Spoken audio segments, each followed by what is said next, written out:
Hi, let's talk about negative space. Let's see how we can greatly affect or improve our design look or outcome.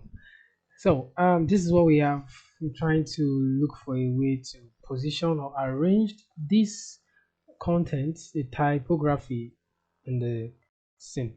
So now let's start with, as you all know, I'll create a fresh document because I don't want it. I want you to follow me as I proceed. So now I have a fresh document, A4 size document, margin intact, and all of that.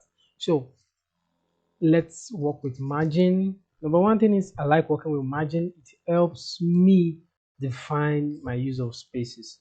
So now let's do that first. Margin. Now, if I have this, let's see what we can get out.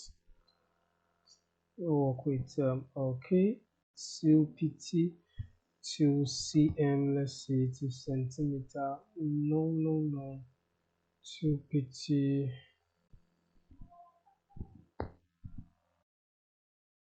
Okay, 2pt seems very small, very small. So let's see what we can do.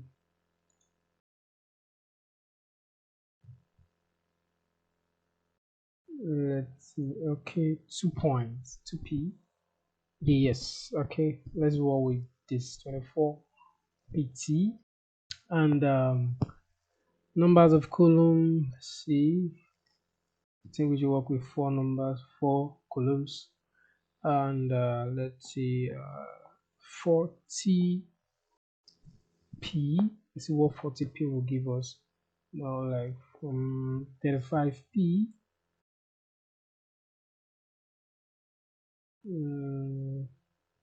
35pt. pt is a unit.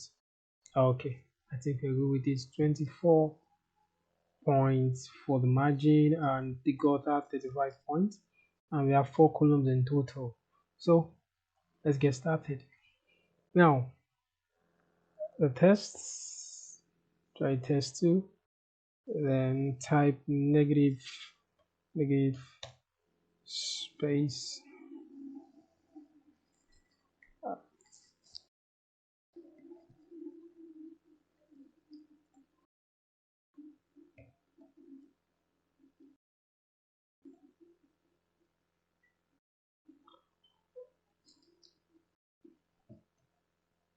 Okay, I can see the font. Increase the text area. Okay, so from negative.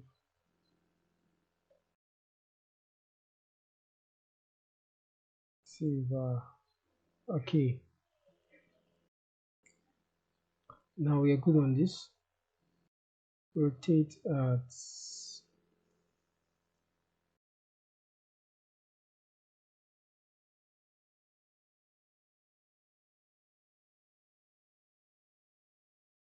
so I can adjust or change the rotation manually this way, or I come to this angle preset,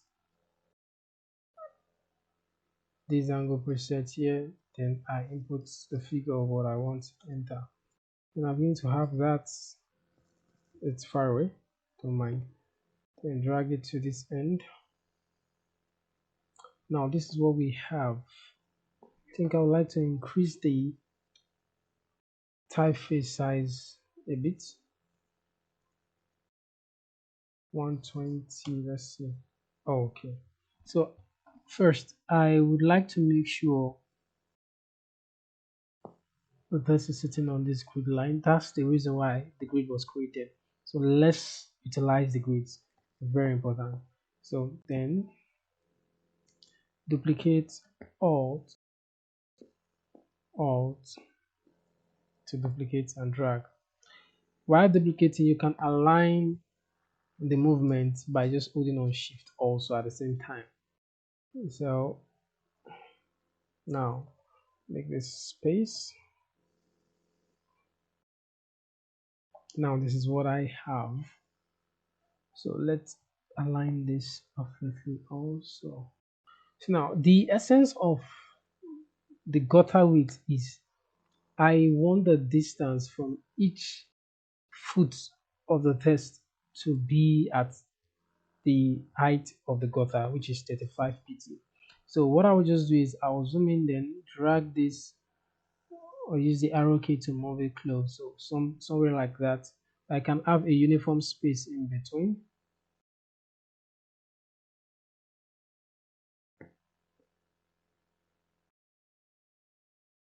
So then let's create our placeholder test for the sake of the tutorial. Now fill with placeholder test, then so 14 pt. Yep.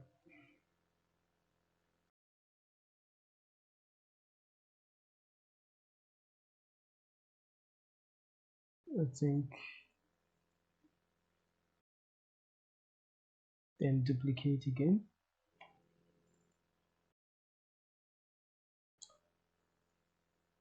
So this is the content of what we have in the initial stage.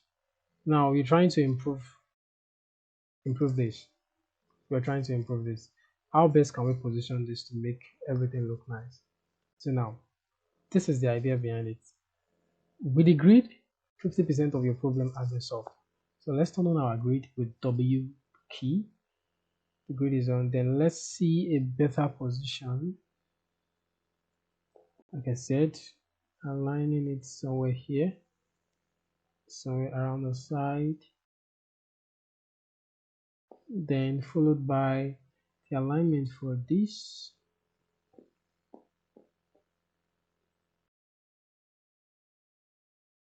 Yeah, good.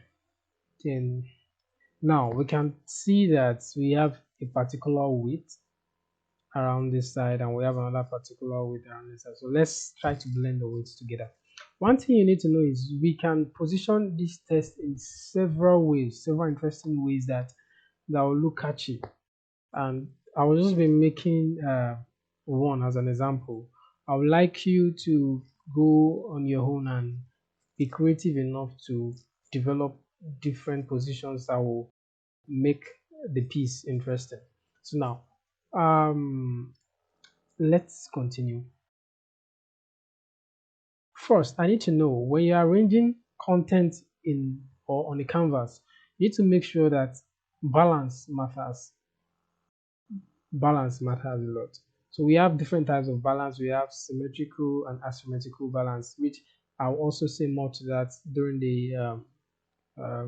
the conclusion of principles of graphic design. Now, the idea in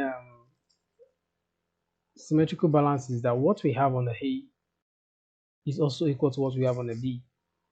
The idea behind asymmetrical is that what we have on the A is not exactly what we have in the B visually, but visually they are striking a balance. Their weight is equal visually.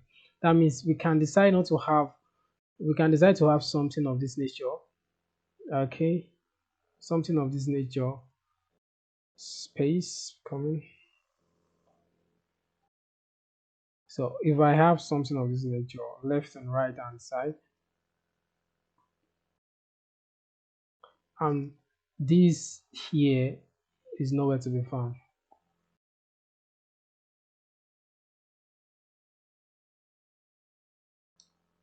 I can actually call this a very good balance. Yeah. But as you all know that we are talking about negative space here, so don't mind the negative space of the thing right now. So asymmetrical balance, one of the difference between it is that what we have on the B and A are different, but visually they strike an equality sign. So we need to know that visually they strike an equality sign. So whenever you're arranging anything in your scene, in your canvas, or anything that is related to design, you need to make sure that balance is important, and also proximity, like I've said in the previous video. So now to do all of that, let's go back to our initial content health. So these are initial content. So let me on my own end position this in a way that looks a bit interesting. uh, which I'll be putting in consideration balance, proximity also. So let's do that. I think if I position this now, now I have this looking very weighty around this area, very weighty. So how can I position it and make it look strikingly okay when it comes to visual approach. So this is what we'll do. If I have something very huge by the left hand side now, let me see if it will work this way. And it looks more or less like a 7. Okay. Mind you, I was also taking note of the grid lines. The grid lines are very important because they helps me position each content, each element properly well. As you can see, I don't just drag and drop the elements anyhow. I follow the alignment of the grid to do that. So let's see this. See this. Now, if you have something of this nature, let's turn off the grid and see.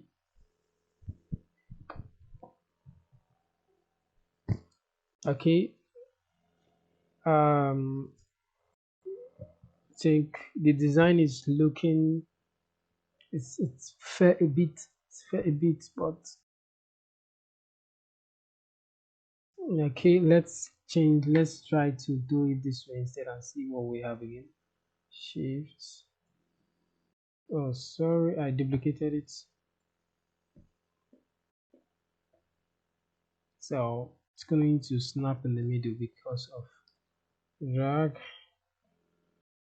Now this is what we have again. Still not looking balanced. Let's This part is kind of witty, so let's try to drag this a bit.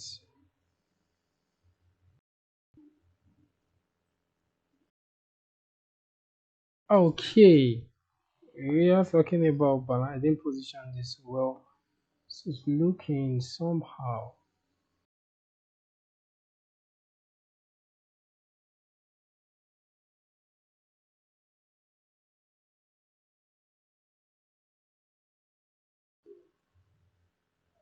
Okay, okay now.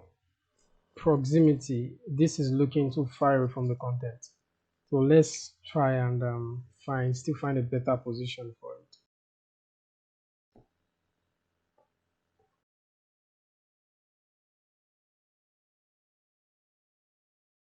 See if it's going to. Oh, I think this is fair enough. So that's about negative space and proximity. As you can see, the design is not looking too crowded, touching the edge and all of that at all. It's looking smart. The negative spaces were well defined, the positive spaces were intact, and you don't need to travel so long to read the content. Negative space, then you read out the gibberish and a placeholder test and come to the next line. So I will see you in my next video, and I'll also make a version of Photoshop with this negative space tutorial. Thank you very much.